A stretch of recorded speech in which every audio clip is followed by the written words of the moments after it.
Brian, you can hear us? Yeah, we're good. Perfect. Coach, good evening. We're going to start with questions here. Go with Sam Purley and then Richard Walker. Hey, JB, hope you're doing well. Indiana comes into this game second in the NBA in paint points. I know that's an area you guys have really been focusing on defensively. What areas, I guess, specifically, or what specific challenges do they present down in the paint for you guys tonight? Their size in particular. You know, they play a big lineup. Obviously, Sabonis playing heavy minutes. Just him alone's a problem in the paint for any team. He can get in there. He can score, he can pass, he does it out of the pick and roll, out of post up. And the board, you know, they do a ton on the board. So a big part of the paint tonight is boxing out, rebounding. Then you got to give Brogdon a ton of credit. He gets down in the paint.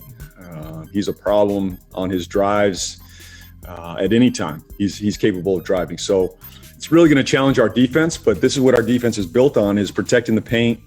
You know, obviously they're going to shoot some threes tonight. We got to get out there and contest, but overall protection of the paint starts on the ball. The shifts, the closeouts will be important as well. Thank you. Richard? Coach Borrego, obviously you've talked about switching some lineups around and trying to figure out the best rotation for your big guys. You just mentioned Indiana's a tough row to hoe there in the post. Anything different tonight, or are you just trying to look for improvement? Well, we're always looking for improvement. Tonight, Cody Zellar will start at the 5 with PJ. You know, this isn't anything earth-shattering. He's been our starter. We're going to give that lineup a go tonight. And then, you know, Biz will be ready off the bench, Miles ready off the bench, and we'll adjust accordingly. Let's go to Nick Carboni and then Rick Bonnell. JB, how the guys responded the day between Monday's loss to Orlando and the three-point shooting defense there, and continuing to work in this zone as you prepare for another game tonight? Well, the guys believe in what we're doing. You know, it's just a matter of executing, getting better at it. We're going to stay committed to what we do.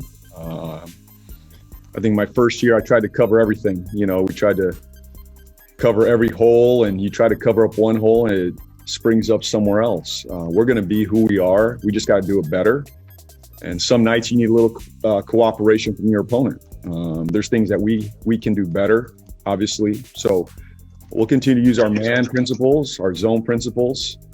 We're going to mix it up.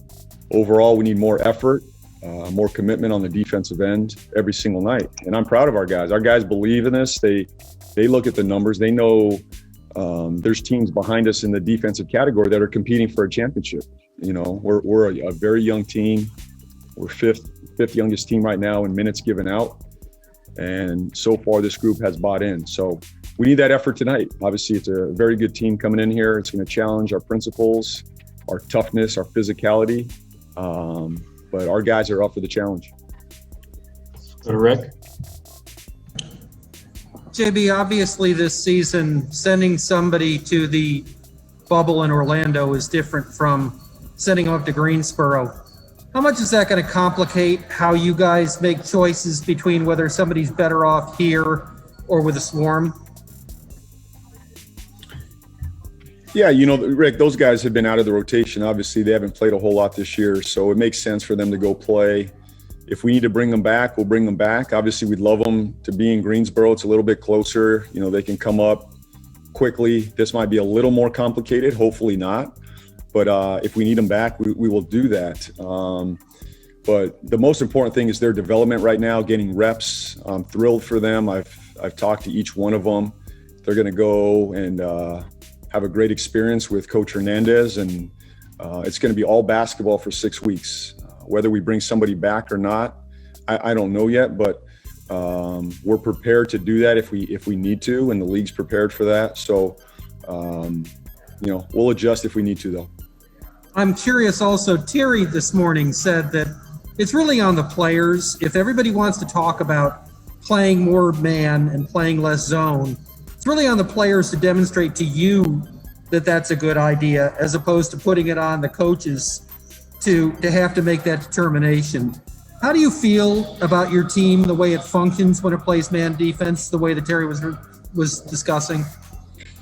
Yeah, look, if the number one thing in this league is getting your guys to buy into a system on the offensive end, on the defensive end. And when they take ownership of it, that's better than anything that, I could say or a coach can say. And I think our players, it's not just defense, it's offense. It's every part of our basketball team that when players take ownership of those pieces, you're going to be better. They're committed to it. They're held accountable. They hold each other accountable. So that's huge for us. But I think our guys are bought in no matter what. When they are bought in man, we're rolling. I mean, our defense has been exceptional. We're I think fourth in the league right now in half-court defense when our defense is set, and it's both man and zone. So more than anything, Rick, our guys have to believe in it, trust it, and commit to it. They have, but there has to be buy-in, and when they are bought in and they're holding each other accountable, that's the best for our program.